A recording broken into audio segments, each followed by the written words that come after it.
Bonsoir. Je sais que le film a duré 2 heures, donc c'est beaucoup d'émotions, c'est beaucoup d'attention, et puis voilà, on est là un peu pour discuter de tout ça.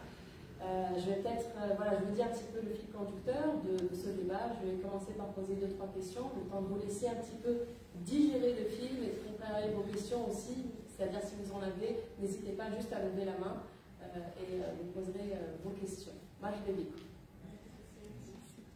Raphaël Mahdi, bonsoir. Bonsoir. Merci d'être là ce soir pour parler de ce film poignant, un film qui bouleverse, un film qui nous raconte une certaine vérité en fait, de la Tunisie. Voilà, je pense que Mahdi aime beaucoup les films qui racontent les vérités. C'est ce qu'il dit en tout cas dans différentes interviews. Je vais commencer avec Mahdi pour démarrer cette discussion.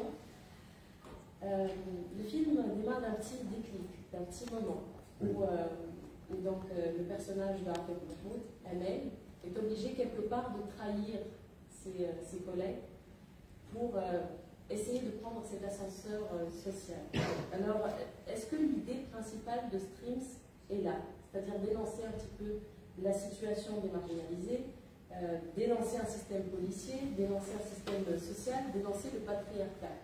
C'est pas évident, il y a tellement de couches dans ce film qu'on oublie parfois ce petit moment déclencheur. Je pense que, bonsoir tout le monde, merci d'être là, et ça me touche énormément. C'est vrai que dans tous les débats que j'ai eus, malheureusement en Tunisie, on oublie tellement ce petit moment, parce qu'on se perd tellement dans un film, on n'a pas l'habitude d'avoir des films tunisiens aussi longs, aussi, avec des choses un peu, avec plein d'action, avec plein de musique, plein d'énergie, et du coup, on oublie l'origine un peu des choses. Et la vie de Amel a basculé au moment où elle est obligée de trahir ses principes. En fait, pour pouvoir prendre cet ascenseur social, comme tu as dit, là, on est obligé de trahir sa catégorie sociale, de trahir ses copains, ses camarades. Et ça, c'est le véritable échec de Amel. Et si on voit, même dans le moment où elle balance un peu sa copine, on ne voit pas, on voit que la voiture. Et on sent qu'il va se passer quelque chose avec la voiture.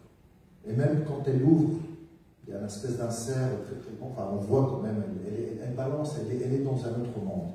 Je pense que le moteur de ce film, c'est une catégorie sociale qui a fait la révolution. Parce que j'ai tourné des films un peu dans mon quartier, ça le savait peu. Je connais ces gens très très bien. Et je sais que ce sont des gens qui sont sortis dans la rue sous Benali, qui ont donné des martyrs, qui ont pris les balles du régime, et que 10 ans après, leur vie n'a pas changé. Alors, non. Et que l'ascenseur social n'a jamais pris. Il y a ce désespoir qui est là. Et pour pouvoir sortir du ghetto, tu as besoin de trahir tes copains, en fait. Tu as besoin de trahir tes ça amis. passe forcément pour ça. Ah, absolument. Et ça m'a vraiment bouleversé au moment où... et je voulais exprès que cette séquence-là soit la première séquence de Arfek dans le film. C'était son premier jour de tournage. Parce que je voulais sentir ce malaise-là chez elle. Donc, pour moi, le film parle de l'homme de la complexité de l'homme avec grand H et de l'instinct de survie. Et les personnages, que ce soit dans ce moment d'ouverture ou par la suite, Mehdi a réussi justement à montrer la fragilité de ces personnages, et en même temps, il n'y a pas le méchant et le gentil, il n'y a pas le blanc et le noir, il y a les couches et il y a une réalité, et comment faire, d'où le regard caméra, je pense qu'on va y arriver, où la personne, donc le personnage, regarde le public, il l'implique dans ce moment-là. Que dois-je faire? Et c'est cet instinct de survie, c'est ces moments que la vie, parfois, malheureusement, on se retrouve dans des situations qui font qu'il faut trancher, il faut prendre des décisions. Et quoi faire? Parce qu'il faut... Et le jugement, bien évidemment. C'est ce qui est aussi que je trouve intéressant, c'est que cet instinct de survie, pour le comprendre, il vient d'où? Pourquoi ces personnages, finalement, ils passent ils décident certaines situations ou certains c'est un acte quand même de trahison. On se prend d'affection en fait pour le personnage, même si voilà, on se dit on n'aurait jamais fait ça, on n'aurait jamais balancé les collègues, mais quelque part ensuite on se prend d'affection par rapport à ce personnage. D'ailleurs, Afef, juste une question comme ça, qu'est-ce qui t'a interpellé dans ce scénario? Quand Mahdi est venu te présenter ce scénario, qu'est-ce qui t'a retenu? Ce que je viens de dire, dans le sens où ce qui m'a interpellé, c'est la fragilité de l'homme d'une manière générale et comment on est. C'est très représentatif. C'est vraiment très représentatif de ce qu'une personne pourrait vivre, tout en sachant qu'il y a toujours une société qui est là, qui fait que nous juger, alors que c'est beaucoup plus complexe que ça. C'est cette complexité qui m'a intéressée, bien sûr, à travers des sujets qui sont extrêmement importants. D'ailleurs, justement, il y a beaucoup de facettes dans cette année, il y a beaucoup de couches. Comment tu l'as abordé? Parce que c'est un personnage complexe. Comment on se prépare C'est un personnage complexe et c'est une femme avant tout.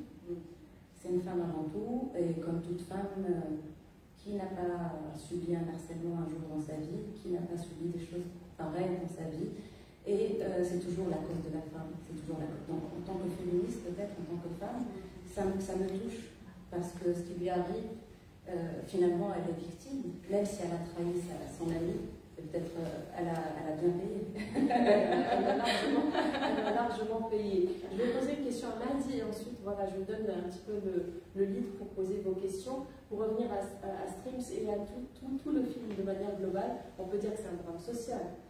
Mais on peut dire aussi qu'il y a beaucoup la touche personnelle de Mahdi Mili, il y a beaucoup de sa vision peut-être personnelle de la Tunisie, des fragments de la Tunisie, des mots de la Tunisie, MAUX bien sûr.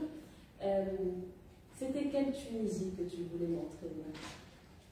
Je voulais montrer une Tunisie un peu marginale, une Tunisie qu'on ne voit pas, une Tunisie violente, poétique, drôle. C'est un monde quand même que je connais très très bien. Les Bafans, ce que j'ai vécu. C'est Joe, Momen, Zigzag, Balra, les filles, enfin des gens que j'ai côtoyés, des gens que j'ai connus, les couleurs, les costumes, les voitures. Je voulais un peu faire exister une dernière fois ces fantômes du passé, en quelque sorte, et m'en débarrasser pour pouvoir passer à autre chose dans ma vie. Mais je voulais aussi porter un regard critique sur la société, un regard plein d'amour aussi, parce qu'il y a beaucoup d'amour envers le personnage, et on sent quand même il y a de l'empathie, même chez les prostituées, même chez les jeunes, on voit que dans la scène de la plage, il y a de l'amour entre eux, il y a de la solidarité. Voilà, je voulais montrer un peu l'invisible, comme disait Godard, le cinéma montre l'invisible, ne montre pas le visible. Et pas pour le pointer du doigt. Oui, en quelque sorte, mais quand on fait un film, quand même, on passe 5 ans à faire un film. 5 ans de sa vie, certainement on a envie de dire quelque chose, on a envie de laisser une image. Moi, ce qui me touche un peu dans les retours que je reçois des gens sur Instagram, Facebook et tout, c'est que les gens me parlent de Momen, ils me disent, ah, tiens, Momen et Joe et les copains, ça veut dire qu'ils existent. Ils me disent, mais Amel, elle est là, Amel, elle est géniale, Amel. Et ils ne disent pas, en fait, ils disent pas ça, ils disent Amel, ils disent elle.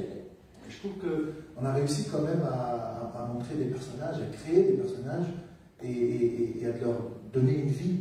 Il y a quelqu'un qui m'a posé une question, il me dit, mais alors, moi j'ai adoré le film, mais je suis fâché parce que je veux savoir qu'est-ce qui va se passer. Alors, Amel, qu'est-ce qu'elle va faire? Et est-ce qu'elle va partir avec le copain, là, le patron du bar? Et bon, est-ce qu'il va prendre 6 mois de prison? Je ne sais pas. Moi, j'ai fait exister ces personnages-là et ils vont continuer à exister. Et c'est une Tunisie qu'on ne montre pas, en fait. Et certainement, il y a des gens qui disent, ouais, le film a choqué, le film a choqué. Mais on sait tous que ça existe.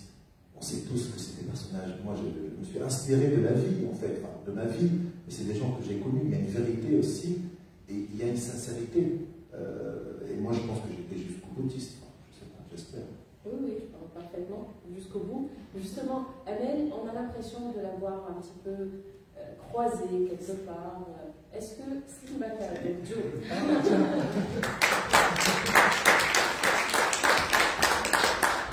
on va dégoter une chaise.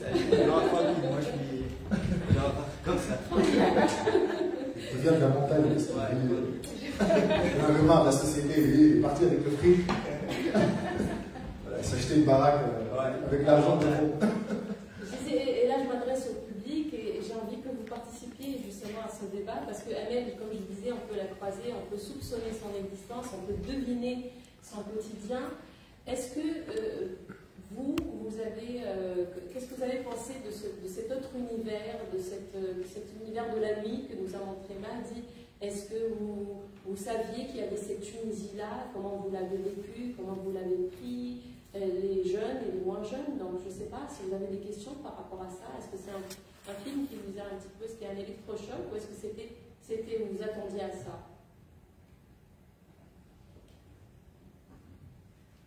Tout d'abord, bonsoir tout le monde.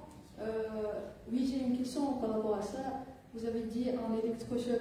C'est vrai parce que nous sommes habitués à se concentrer sur une seule thématique dans un film tunisien.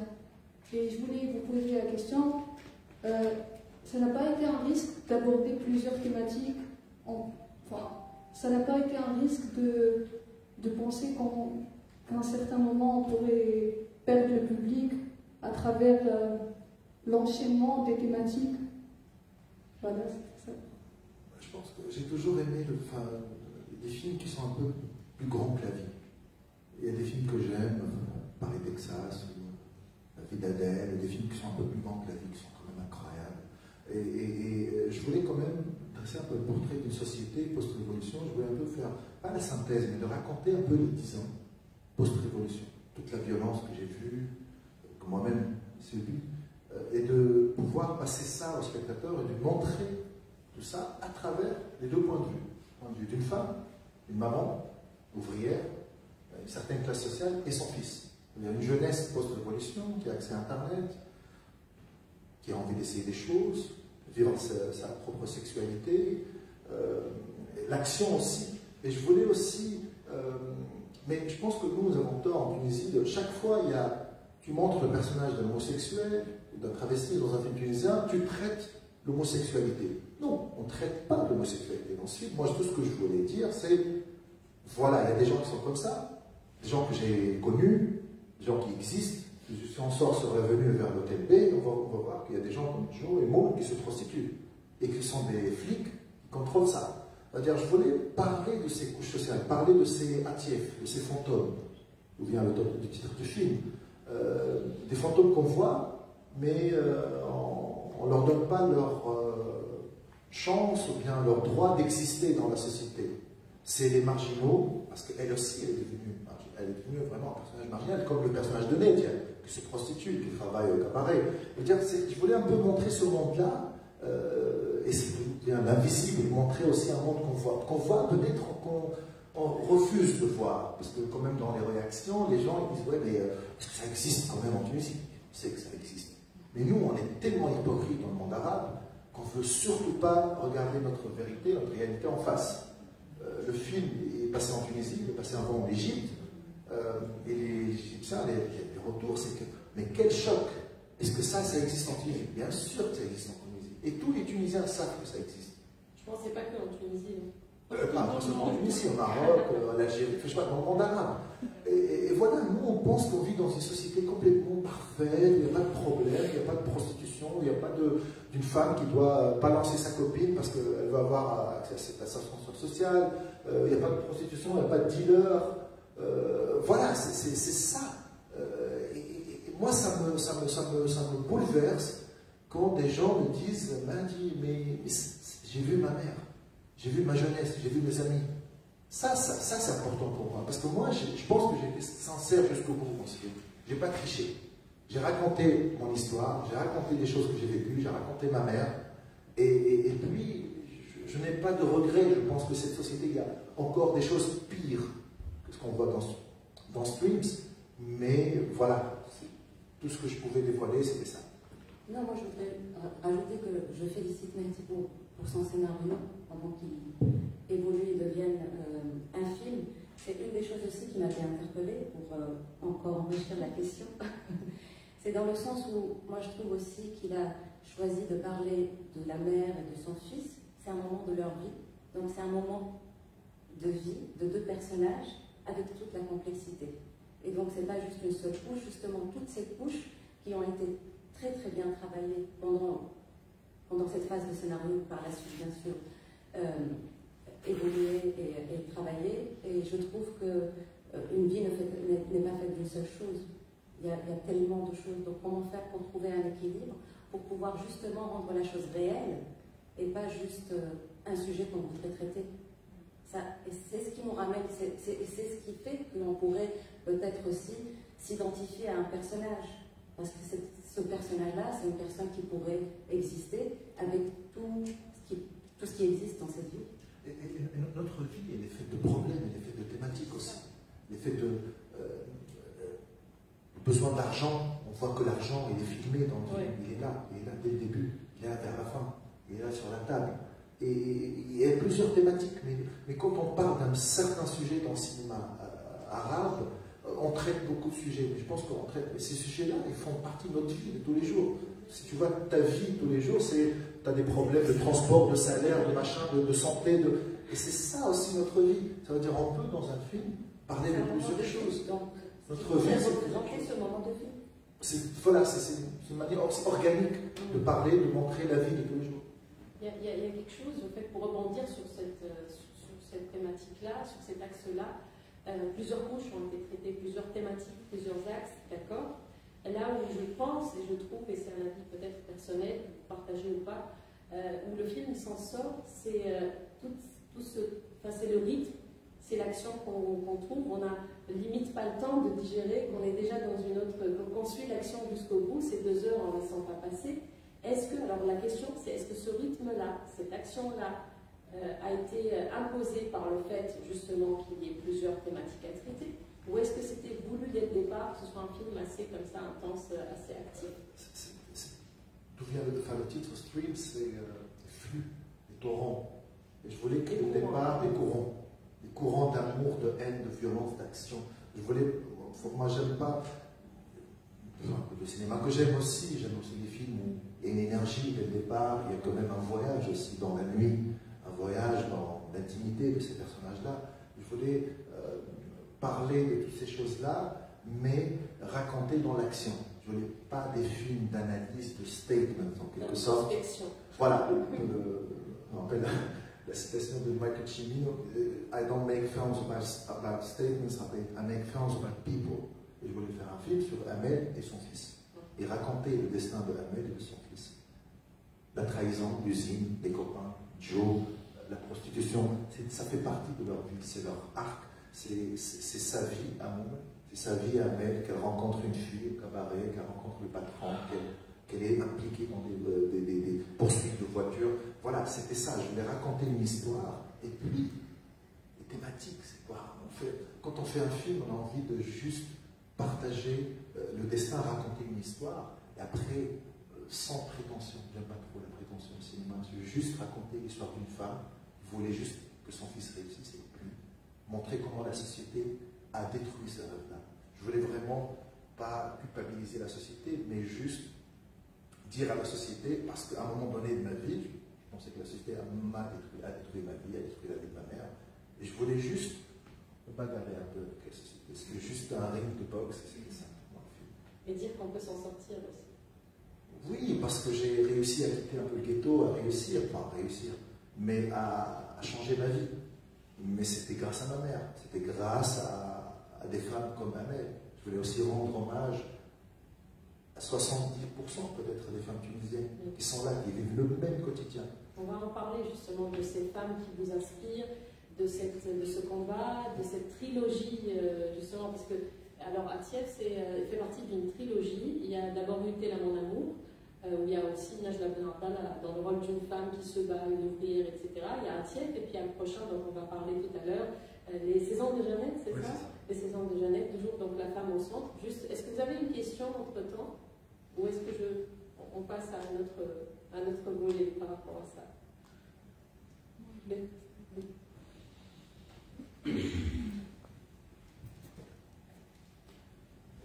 Alors, bonsoir. Bonsoir. Je vous remercie Andy pour ce film. Aussi bien C'est l'émotion.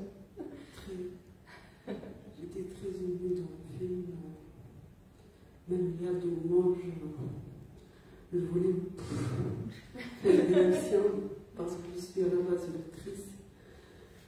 Alors, ma question est pourquoi vous n'avez pas abordé ou bien lâché l'axe de la prison? Je dis merde. Parce qu'il y a l'axe de son fils, comment? Ouais. Parce que pour moi, la société, c'est la prison, c'est la grande prison, c'est le pays qui est devenu une énorme prison. C'est le regard des autres, c'est la religion, c'est le minaret, c'est beaucoup de choses aussi.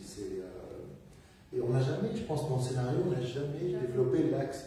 On n'a jamais eu besoin, peut-être même dans la discussion depuis 2016, depuis qu'Arfef a été impliqué dans le projet. La question ne s'est jamais posée. Jamais. Tu ne m'as jamais dit, j'ai envie d'être. J'ai envie de voir Amel en prison. Ça ne pouvait pas être pire que l'Afrique, c'est ça? Parce que, je sais pas, moi aussi, quand j'ai rencontré Arfef en 2016, moi j'implique les acteurs dans l'histoire. Quand je rencontre une histoire, j'ai envie de voir aussi, d'avoir aussi leur point de vue. La même chose avec Joe, avec Arfef, et Arfef ne m'a jamais proposé ou bien parlé de prison. Parce que j'aime Arfef tellement, peut-être j'aurais jamais Arfef, c'est la faute à Arfef. Tu dois t'expliquer là. Ben moi, justement, dans le parcours de Amel, parce que je l'ai épousé, je l'ai réellement vécu et je l'ai adoré, je l'ai beaucoup aimé, je n'ai jamais senti qu'on a besoin de montrer ce moment de sa vie. C'est pas le plus important.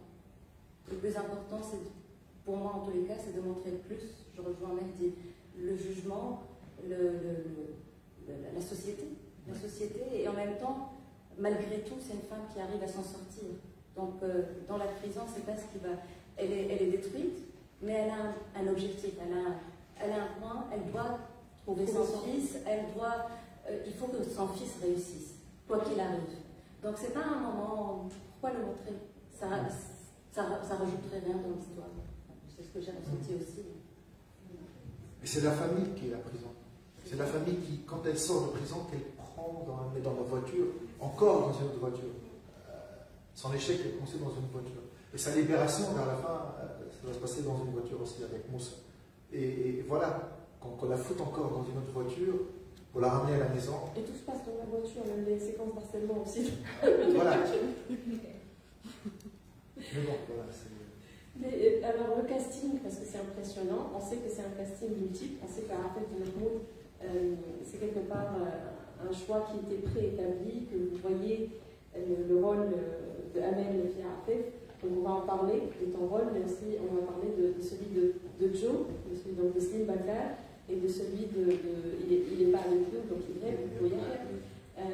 C'est une histoire assez sympa parce que comment vous avez choisi les deux gamins là. Je dis gamins, hein, c'est juste que c'était le même jour. C'était le même jour, mais... C'est un compliment. Hein. Je le savais toujours.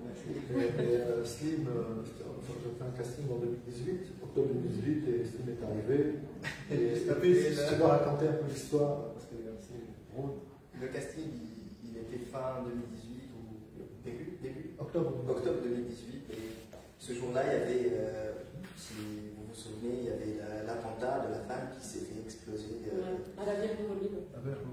Et je passais à parallèle du trottoir. Et j'ai vu toute la scène et j'étais là, j'ai entendu tout. Et moi, dans ma tête, j'allais à un casting, je me préparais et je savais que j'allais prendre ce rôle. Je sais pas, c'est comme... Un pressentiment. Ouais, c'est un pressentiment dès le premier jour. Je savais que j'allais prendre ce rôle et je suis allé et c'était la rencontre avec Mehdi. J'ai vu une femme qui s'est fait exploser juste devant moi. Et on a commencé le casting dans une énergie très ambiguë, très bizarre, très intense. Avec des émotions très floues. Ouais, et j'ai joué la scène la plus dure dans le film, qu'on n'a pas fait après dans le film, c'était juste un test.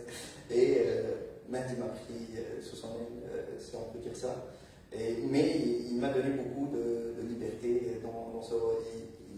C'était un coup de poker pour lui, de prendre de jeunes comme ça, jamais vus auparavant, et de les intégrer dans son long métrage, comme ça, presque la moitié du long métrage on était là, et Et voilà, il nous a donné beaucoup de liberté par rapport à ça. En tout cas, moi, j'ai eu de la chance de commencer ma carrière avec une expérience comme ça et avec Mahdi, avec Arte. Parce qu'un jour, une parenthèse, juste pour comprendre un casting, généralement, ils savent dans quel film, quelle est l'histoire du film? Non, du tout. Non, du tout, c'était juste. Moi, j'ai lancé le casting, j'étais sur un Misk. Ouais. Et Steve était dans la voiture, et je pense qu'il écoutait un titre de Bob Dylan, et moi je parlais et il a dit, en fait, je vais avoir ce rôle, et je vais danser. Parce que le réalisateur, il a mis le morceau que j'ai mis de Bob Dylan. Donc c'est un signe pour moi. Et quand il est venu en fait au casting, il est entré comme ça, il a dit, mais il y a un axe, explosé, je m'ai marre de ce pays, c'est quoi ce truc, comme ça. Il a commencé un peu, il avait une chemise comme ça, jaune, très bizarre, très comme ça, et je lui dis, mais tu sais jouer au Delbo? Comme il dit, mais bien sûr, je sais jouer au Delbo. Et il y a la scène du Delbo, quand ils sont tristes en fait, quand leur copain s'est fait tuer.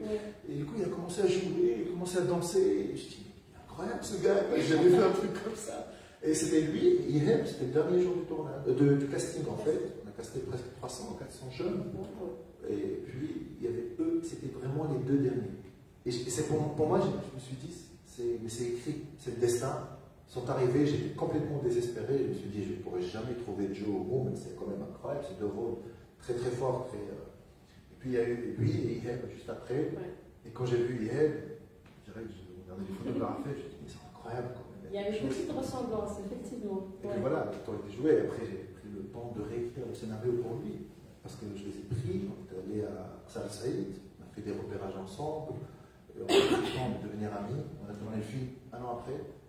Et voilà, moi j'aime bien construire un peu une relation avec les acteurs, une sorte d'amitié. Avec Arfaf, ça a commencé en 2016. Et puis voilà, de prendre un voyage ensemble, de partager quand même un moment de vie. C'est libre, c'est libre. Moi je confirme qu'on a eu beaucoup de chance de travailler avec Mehdi parce que c'est un réalisateur qui donne beaucoup d'espace à ses acteurs. Et c'est une réelle chance. Mais cet espace-là aussi, il nous a donné, mais on a énormément travaillé ensemble. Moi j'ai eu le scénario en fin 2016-2017, mais depuis, j'ai vu peut-être toutes les versions, il y a eu tellement d'échanges.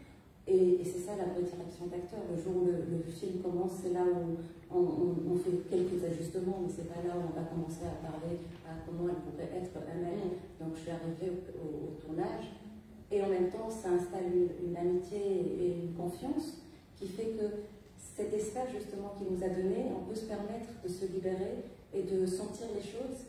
Et par moments, il dit action et je suis censée partir à droite, je peux partir à gauche. Bien sûr, il y a des codes, il y a des techniques, mais c'est plutôt le sentiment parce qu'en réellement, au fur et à mesure de ce voyage, il nous a aidé à bien incarner le personnage, à les connaître bien. Je pense qu'il n'y a jamais eu les clichés du réalisateur qui vient expliquer à l'actrice comment jouer. J'aime pas ça. Ah non, mais pour moi, c'est horrible. Je ne pourrais jamais apprendre à une grande actrice comme elle comment jouer. Alors là, c'est elle qui m'a appris plutôt des choses. C'est elle qui m'a offert des moments comme le moment de poste de police. Mais en fait, j'ai su peut-être comment la gérer, comment gérer son énergie, comment gérer Arfaf. Dire lui donner des moments, ça veut dire le moment du poste de police, je me suis débrouillé pour que ce soit le dernier moment, parce que je savais qu'elle allait faire la synthèse du personnage, elle allait me donner quelque chose. J'espérais, c'était vraiment, Slim le dit souvent, mais c'est vraiment un jeu de poker.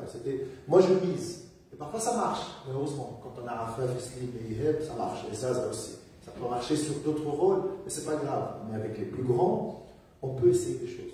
Et elle a, je pense que le moment, moi, personnellement, le dernier jour du tournage, le moment du poste de police, c'est là que je me suis dit, c'est bon, on a le film, parce que j'ai réussi peut-être à pousser Arfaf pour qu'elle m'offre quelque chose d'extraordinaire. Je pense qu'elle avait besoin de dire adieu au personnage. Elle est tombée tellement amoureuse du personnage qu'elle ne voulait pas quitter Amel sans lui offrir un grand moment de cinéma.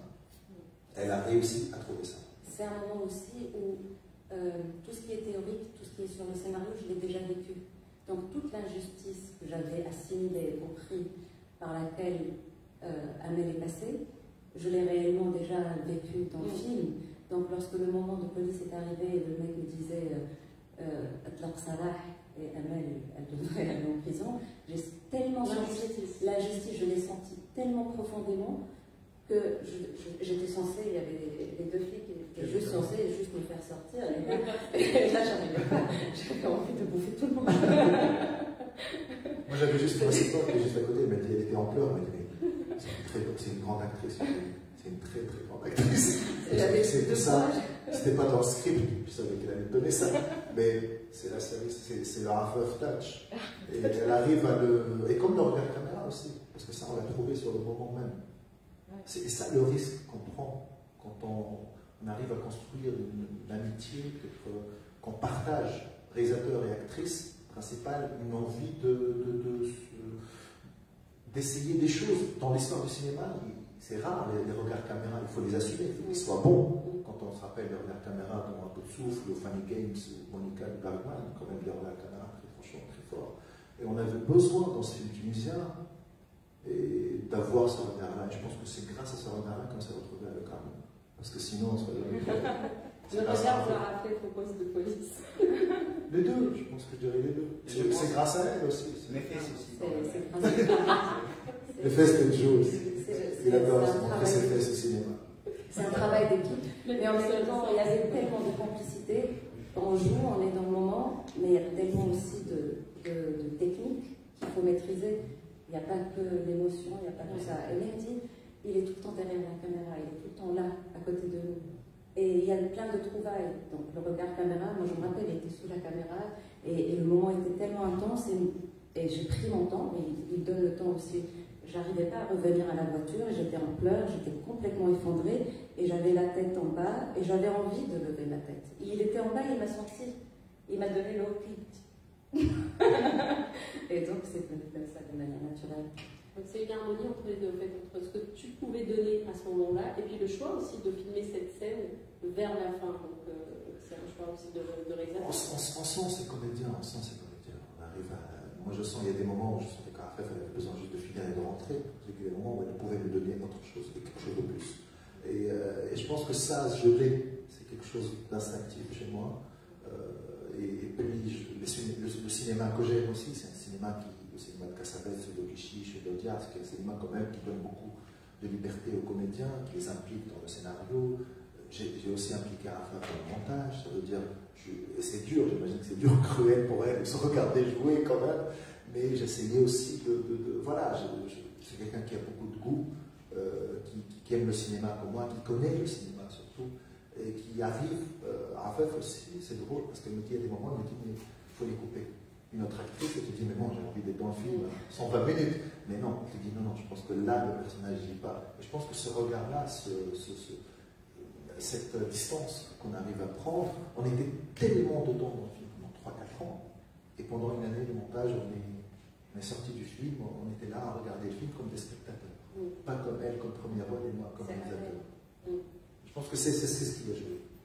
Je reviens vers Slim, justement, par rapport à ce premier grand rôle. Et on sait aussi que tu as fait du théâtre, c'est ça? Donc tu fais du théâtre. Oui, un peu de théâtre et de l'acting aussi, mais c'est mon premier long métrage. J'ai fait des cours avant d'autres projets, je suis musicien aussi. Qu'est-ce que ça fait? C'est quoi la différence entre le théâtre et le cinéma? Cette expérience-là, comment tu l'as vécu? Surtout que le rôle est assez osé. Bah, pour moi, il n'était pas assez osé déjà. J'ai vécu à Berlin 4 ans, donc j'ai fait la paix avec mon corps et mon côté féminin aussi, donc je suis très à l'aise avec mon corps, avec tout, et du coup, c'est pas assez osé pour moi. Mais. Et alors, qu'est-ce qu'il t'a apporté ce rôle? Il m'a beaucoup apporté. Déjà, après le film, le personnage de Joe, il m'a bousillé la vie. Merci, Val. Il m'a bousillé la vie de mes proches, de ma copine, etc. à l'époque, mon ex maintenant. Et du coup, j'ai fait une cérémonie, genre 6 mois après le film, parce que j'arrivais pas à sortir du rôle. J'arrivais pas du tout, j'étais très agressif, toujours sur les nerfs. Je suis resté dans le personnage, je suis allé à la montagne, j'ai passé 2 semaines tout seul dans une cabane et je me suis rasé les cheveux, etc. pour sortir du rôle, réellement. Et après, Mehdi m'a dit, au fait, on a tourné une scène où la rencontre a été faite avec Joe et Moon. Avant l'ellipse. Avant l'ellipse, exactement. Et du coup, il nous a dit, ok, je vais prendre les caméras, je vais appeler le DOP et on va faire une séance de tournage et on va l'intégrer dans le film juste pour que vous fassiez votre adieu, en fait. Sinon, ça ne va pas être possible. Et du coup, ça m'a beaucoup aidé le tournage. Après 6 mois, on n'était que 4, moi, Yeb, Mehdi et Qabel Arafa. C'est extraordinaire ce truc il faut faire l'adieu. Faut faire son adieu. Absolument, parce qu'ils ont vécu avec le film de 3 ans quand même. J'avais besoin de leur offrir ça. J'avais besoin de leur offrir ça, un grand moment. On a choisi le moment, on a pris quelques bières, on s'est bourré la gueule. 4 personnes, on était là, et je voulais qu'ils m'offrent quelque chose. J'avais besoin de trouver, mais ça, il faut rendre aussi hommage à la monteuse, Valérie Lacroix et Haval Ali, les 2 monteurs du film, qui m'ont poussé. Parce qu'ils ont senti que j'étais mal par rapport à cet axe-là. Je me suis dit, mais j'avais pas le temps. J'avais besoin de voir Joe et Moomin encore quelques instants. Et puis ils m'ont dit, mais prends la caméra, il va tourner avec eux. Je dis, mais on peut faire ça, oui, bien sûr, on peut faire ça. Et moi, j'étais très. Voilà, j'ai appelé Slim et Iheb, et ils m'ont dit, mais nous, on n'attend que ça. Je me suis rasé la tête, c'était pas du tout, tu vois, c'était le raccord, il n'y était pas du tout, tu vois. J'ai pris mon bonnet et on a tourné tranquillement. Et on a tourné, et c'était juste sympa parce que j'avais encore les costumes chez moi, et ils sont venus, ils disent, ouais, je me rappelle, ils se sont rappelés des raccords en fait, ce qu'ils portaient. Et c'est là que je me suis dit, mais ces 2 gars-là, ils ont besoin de sortir du film là maintenant. Et je pense que ça a aidé Slim à se débarrasser de Joe, et à Iheb aussi, qui a porté ce rôle aussi, qui était très très très dur pour lui. Enfin, physiquement, pour eux, ils ont vécu hors caméra des choses aussi intenses. Un accident, beaucoup de choses en fait. Ils sont devenus Joe et Moon réellement. Jusqu'à maintenant, les gens les appellent Joe et Moon. Là, parfois je l'appelle Joe. Moi, j'arrive pas. Voilà, c'est ça. Toi, tu l'appelles des fois Joe. Est-ce que vous avez une question? Et j'ai envie aussi d'avoir un peu le retour des. Je sais pas, je me trompe peut-être, de la jeune génération. Hein, j'ai l'impression que vous êtes de ce côté-là. Comment vous avez reçu le film? Comment vous avez. Est-ce que ça vous parle, cette génération, ce qu'ils ont vécu? Encore sous le choc. Encore sous le choc. Quel nom?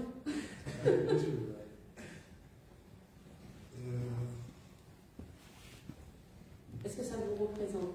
Merci beaucoup, félicitations pour le film. Bon, je crois qu'il y a un moment donné, اللي وراه جو وسليم الحق اللي معناها شفته انا بيرسونيلمون شفته شيء هذاك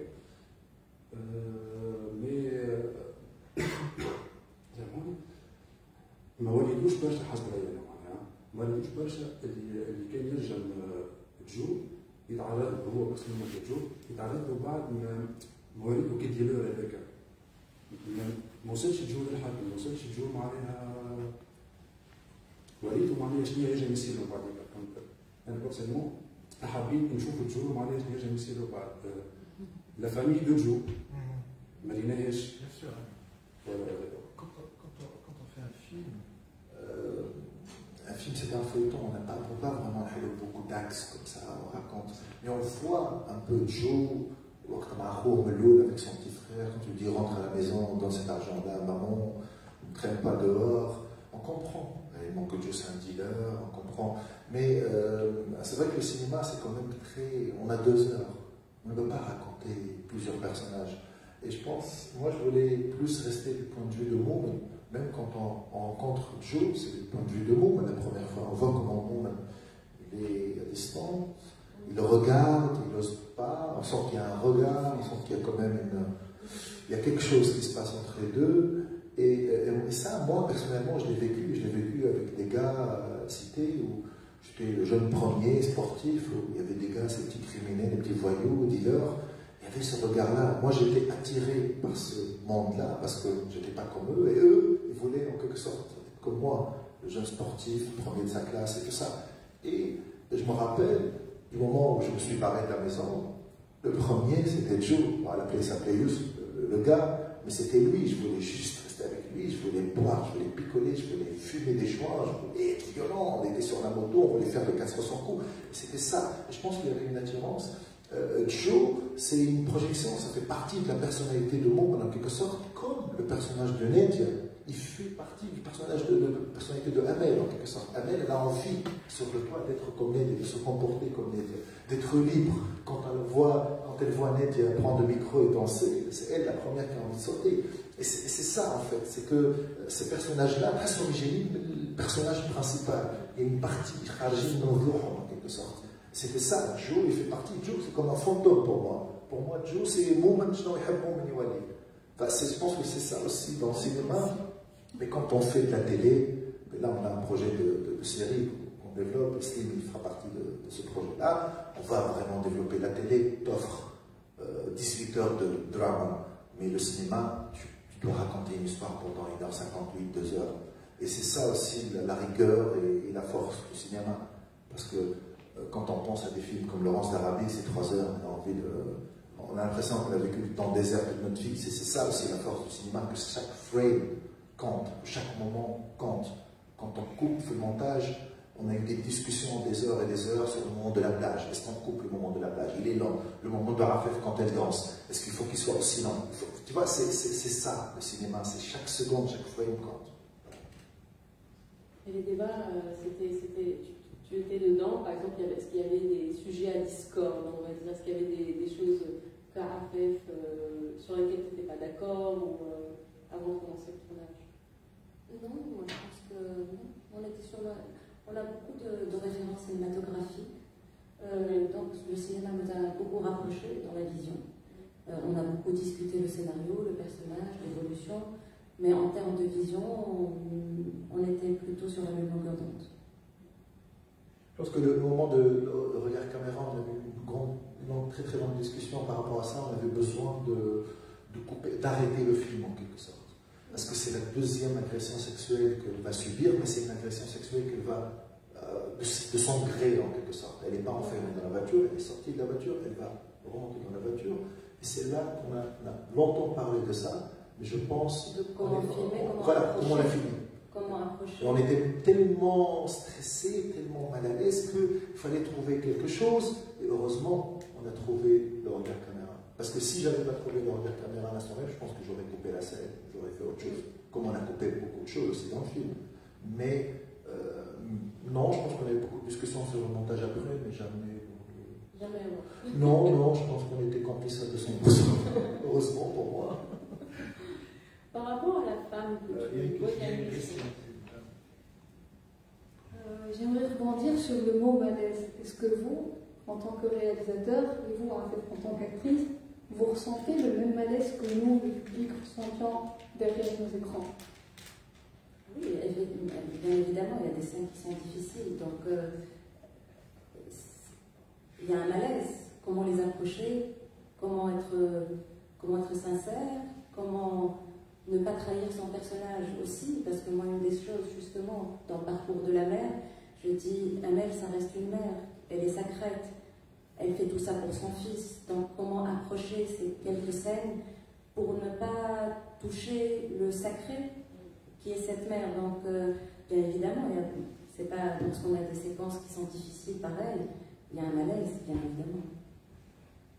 J'ai pas vraiment eu de...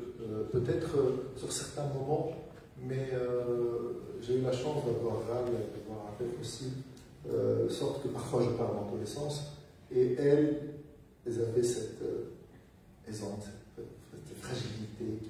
Et j'admire beaucoup des femmes comme Raphaël, beaucoup des femmes comme Ral et Lacroix, la monteuse du film, qu'elle arrivait à me convaincre, parce que moi, dans ma jeunesse et dans mon regard un peu masculin, enfin, féministe qui soit, je reste quand même un homme qui fait un film, j'ai envie de voir un peu mon actrice dans certaines situations, mais que Ral, à chaque fois, elle arrive, elle me dit, mais là, tu vas trahir ton personnage, fais attention, parce que là, elle ne fera jamais ça. Fais attention. Et c'est là que c'est une femme qui s'est retrouvée dans des situations, c'est pas une femme qui a choisi ces situations. Et tout est là. Comment approcher ces situations en partant de ce point de principe, ce point de vue. Donc oui. Et comme réalisateur, j'arrive à m'effacer devant le personnage. Et du coup, je me rappelle d'une phrase de Kiarostami qui disait « J'ai pas envie d'être le réalisateur génial de ce film, j'ai envie d'être l'auteur génial de ce film. j'ai envie de m'effacer devant le personnage, de faire exister ce personnage-là féminin ou masculin et d'être là, de raconter le film sans que je sois là. Il y a des réalisateurs qui veulent montrer qu'ils sont là, qui font leur travelling technique. Ah, je suis un réalisateur. Non, moi j'ai envie de. Moi, c'est plus mon truc, c'est plus la fragilité. Et quand le personnage ne sait pas ce qu'il veut faire, et quand moi aussi je ne sais pas ce que je veux faire, j'aime beaucoup prendre le risque. Je suis quelqu'un qui prend beaucoup de risques dans la vie. Et j'aime bien ce flou, l'ambiguïté, le bizarre du Baudelaire. J'adore ça, j'adore que quand le spectateur sent un certain malaise, il dit mais qu'est-ce qu'ils font là, et ça me plaît. Et il n'y a pas beaucoup de cinéastes qui le font, peut-être Diar qui le fait, peut-être Keshish qui le fait, Lars von Trier. Et j'ai toujours aimé ces cinéastes-là, et du coup, Cassavetes, et du coup je pense que j'essaie dans ma carrière d'être humblement le prolongement de leur esprit. Voilà, c'est un peu ça. Avec beaucoup d'humilité. Mais tu l'as dit, tu es un homme qui filme et qui met en avant tout le temps, souvent, une femme au cœur de ses films. D'abord pourquoi? Et ensuite, quelle est la difficulté justement Parce que les femmes sont beaucoup plus intéressantes que les hommes.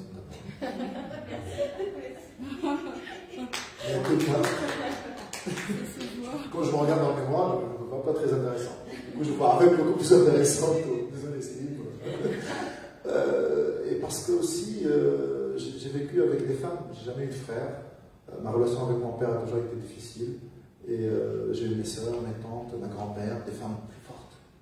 Des femmes qui lui disent non.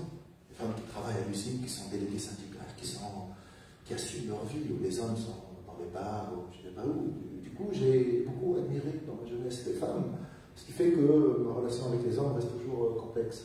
Il y a aussi un côté très féminin dans les personnages. C'est ce qui me plaît, c'est pour ça que j'ai pris, parce qu'on a des moustaches. Et puis voilà, c'est que je pense que les femmes ont des choses plus intéressantes à raconter. Et j'arrive, quand je crée, à interpeller un peu ma créativité, un peu mon côté féminin. Et d'être fragile. Les hommes, on ne peut pas, avec du tatouage, on ne peut pas montrer qu'on est fragile. Moi, je peux montrer que je suis fragile. Il y a des moments où j'ai pleuré sur le plateau. Les gens me regardaient, ils me disaient quoi, c'est le réalisateur, qu'est-ce qu'il a? Il pleure. C'est en plus le producteur. Alors là, du coup, mais moi, j'arrive je je pense que c'est noble de montrer sa fragilité. C'est intéressant de montrer qu'on ne sait pas. Truffaut dit, le réalisateur, le gars, tout le monde lui pose des questions, parfois il n'a pas des réponses.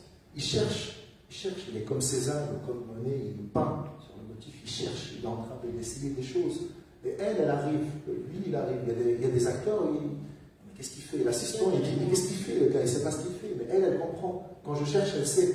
Elle vient me voir, elle me dit, t'inquiète pas, je sais, on cherche, on réfléchit, elle vient me voir. Je pense que c'est ça, c'est pour ça que je prends beaucoup de temps à caster les acteurs, parce que je sais qu'ils vont me soutenir dans les moments durs. Parce qu'un film, c'est une bataille, c'est la guerre, c'est 100 personnes sur le plateau, c'est un bordel pas possible.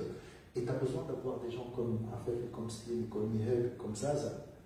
Zaza, tiens. Aussi. Pourquoi Zaza, le choix? Ah bah Zaza, parce que c'est le quartier, c'est mon quartier, il vient de ce quartier-là, c'est une classe sociale. Et puis parce que c'est une fille très généreuse, parce qu'elle connaît ce monde de la nuit, parce qu'elle porte le film, elle a porté le film avec moi jusqu'au bout, jusqu'à maintenant, jusqu'à la sortie. Voilà, j'aime, c'est une famille pour moi, c'est une famille. Et si j'arrive à trouver cette famille artistique, je sais que je peux compter sur eux, et je sais qu'ils m'aiment, et je sais que le jour J, le jour de la bataille, le jour de la séquence difficile, je sais qu'ils vont donner quelque chose de plus. Je sais que parce qu'ils m'aiment et parce que je les aime, et c'est une relation très très saine, je sais qu'ils vont me protéger. Parce que moi, le jour quand je tourne une scène, je suis le premier spectateur du film. Je regarde le film qui est passé devant moi. Et c'est à eux de me ramener quelque chose. C'est comme le manager de football, il ne va pas jouer, c'est les joueurs. Mais c'est tout le travail avant, en amont qui ramène le résultat final. J'arrive à la fin un petit peu. Est-ce que vous avez une question avant la dernière? Bonsoir. Franchement, j'ai apprécié le film. Au début, je me suis dit, puisque j'ai entendu des critiques, ils ont dit que c'est choquant. Donc, mais après, je me suis dit, bon, voilà, je dois tenter l'expérience. Donc, une question, s'il vous plaît. Amel, lorsqu'elle s'est lancée dans la recherche de son fils, avec son boss, dans la voiture, je la vois plutôt calme. Je m'attendais à la voir plutôt frustrée. Est-ce que c'était voulu?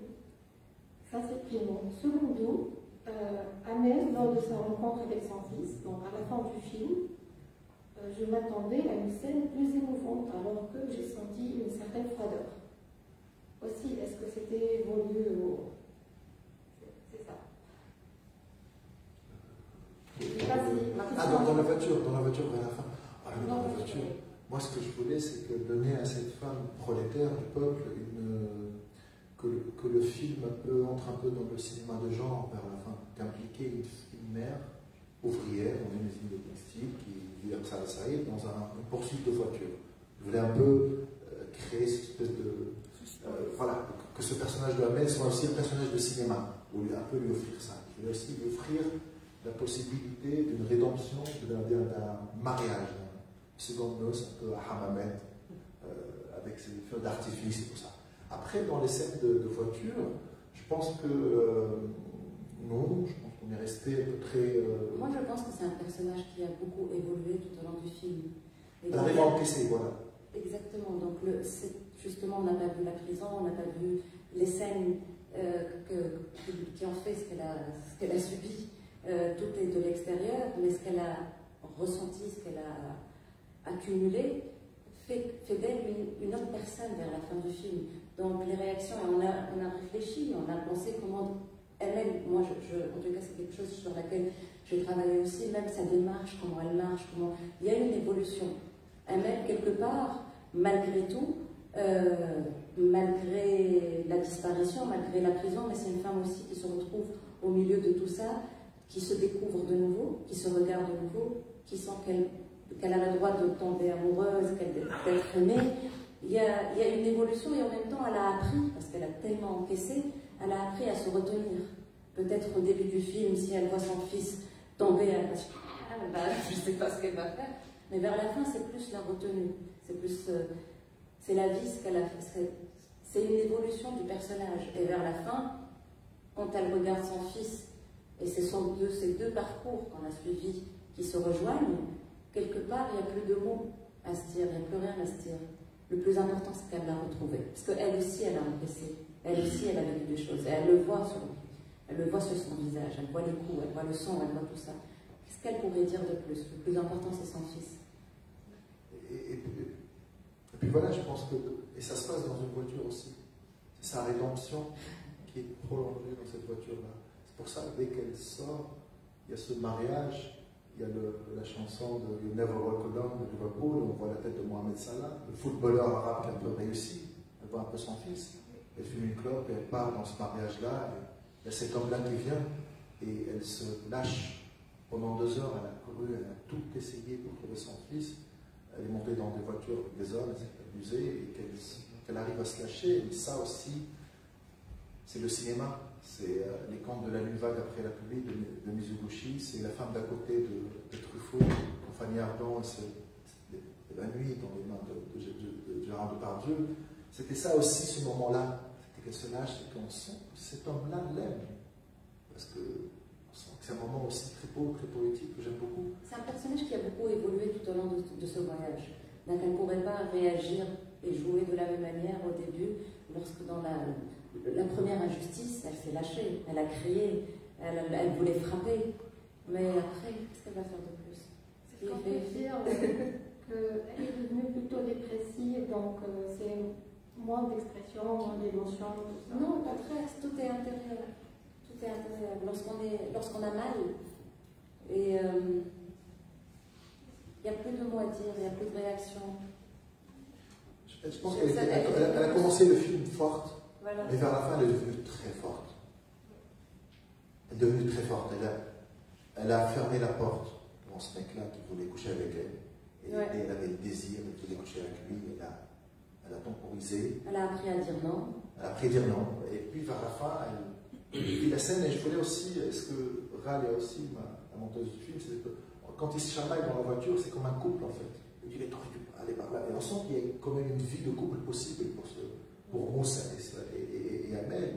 et que vers la fin, il y avait ce besoin, peut-être, mon besoin de lui offrir ça, lui donner ces feux d'artifice. C'est ce moment de paix, qu'elle se lâche, et qu'on arrive à se dire, tiens, le film, ça va finir, elle va finir par trouver son fils. Mais moi personnellement, j'ai vécu beaucoup de choses qui sont dans ce film-là. Ça fait 10 ans qu'il est là, je m'en suis débarrassé, merci Dieu. Mais croyez-moi, le dernier moment du film, moi, parce que je sors, je regarde un film, je reviens vers la fin pour les débats un peu partout dans le monde. C'est le dernier moment qui me fait toujours pleurer.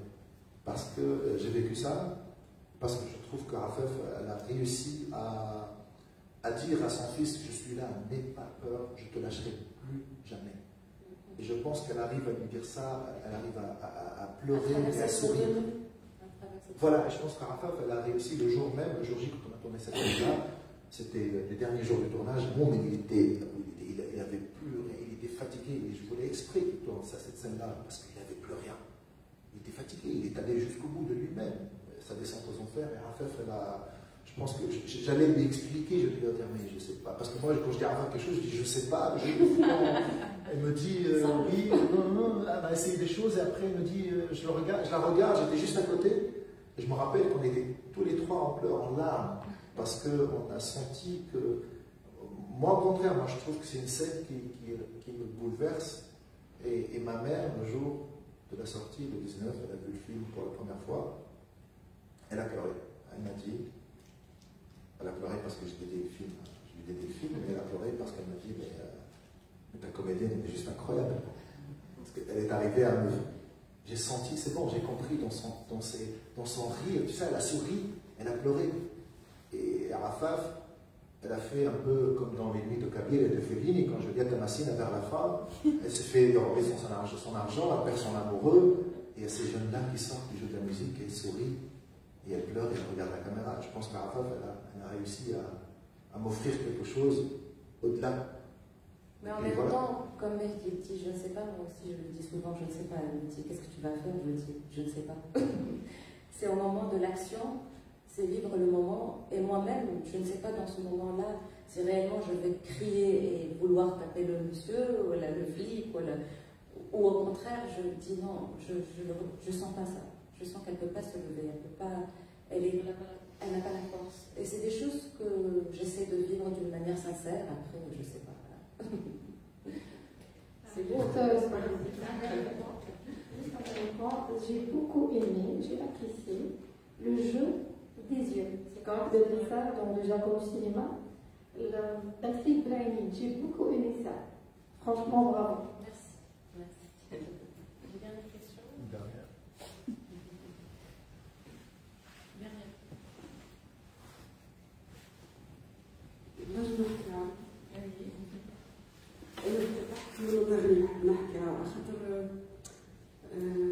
عشت الفيلم معناها عشت معاك الشخصية أتخبر أنا ممثلة دونك حبيت نسألك كيفاش نجم دخلت تمس الشخصية بالطريقة هذيك خاطر كله صادق المومون أقوى مومون في الآخر رونكونتر مع ولدك حسيت كل شيء غادرت اللونتي مع الكل قريتو نتاع هي حاسه بالذنب وهو ما تنجمش تقول حتى شيء معناتها ما تقول معناها اكثر من انها تشد وميت تغزر وتعطي الدمعه هكا المومون زاد نتاع خدمت برشا على الموسيقى كتوني معناها برشا انتريوري ياسر عشت داخل الشخصيه المومون تاع الكونف العركه تعيشها انت من داخل الكاميرا تحب معناها تطلب الكهرباء وتقول لي لازم ما عنديش حل باش تقاولها دوك ترجع اقوى منها معناها دونك برافو معناها كيفاش خدمت على الصراع هذاك الداخليني براني داخليني سخون وبارد حتى وقت لقيت راجل معناها مجتمع فيك دونك حس بيك وكل شيء وانت في وقت رأيت المرأة اللي تحب تعيش هي لحظة تحب تعيش لحظة حب وكل شيء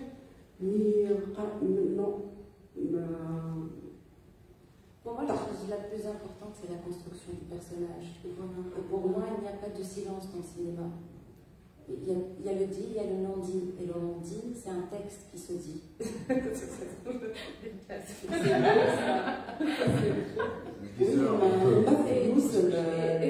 réellement, quand je joue, je ne peux pas jouer sans avoir mon propre texte à l'intérieur. Donc je parle beaucoup aussi dans le silence. Et c'est ce qui, personnellement, en tous les cas, quand je joue, me permet d'être dans la séquence. Il n'y a pas de moment de ne pas décrocher. Donc, lorsque je le regarde, je parle à l'intérieur. Non, je ne peux pas, comment faire, mais je veux, mais je ne peux pas. Après, donc, tout ça, c'est un tempo et c'est un travail intérieur. C'est un vrai travail intérieur.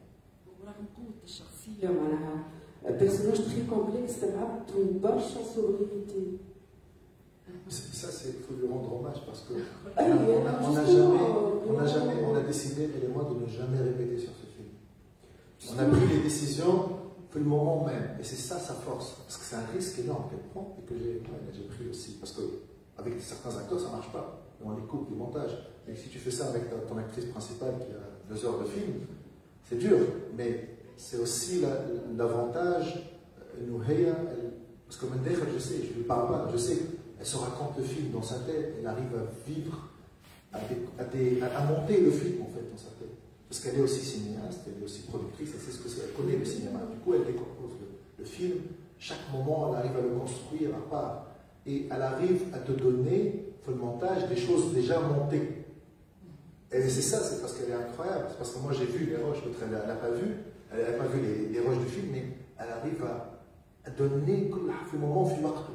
Mais c'est ça aussi. C'est la construction. Voilà, elle fait. C'est une note très. Merci beaucoup. Bravo, elle a réussi à incarner le personnage. Merci. Merci. Je ne sais pas si c'est le couvre-feu encore ou pas. C'est bon, on va l'aider. Si on ne va pas finir tous au poste, vu l'image que vous avez donnée du poste de police, ça ne donne pas trop envie de finir la soirée. Madame, vous pouvez poser la question. C'est pas vraiment une question, mais je tiens à le dire quand même. Ma félicitation pour le casting. Mahdi a fait vraiment, c'est immense. C'est immense et c'est intense en plus.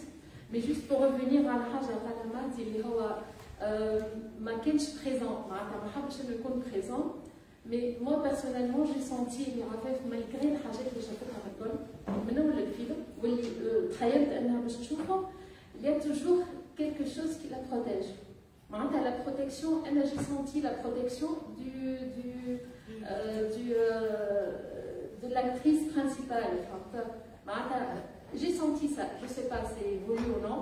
J'ai senti les femmes m'ont dit je تخرج منها الحكايه, non? Je protégerai toujours Afef.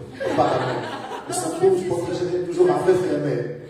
Pour moi, c'est la même femme. Si Amel a pu voir le jour, c'est grâce à elle. Non, c'est pas Afef, la protection de la de Amel, bien sûr. Voilà. Bien sûr. Parce que si j'ai dédié le film à ma mère, je voulais aussi que ma mère triomphe vers la fin. Exactement. À travers moi.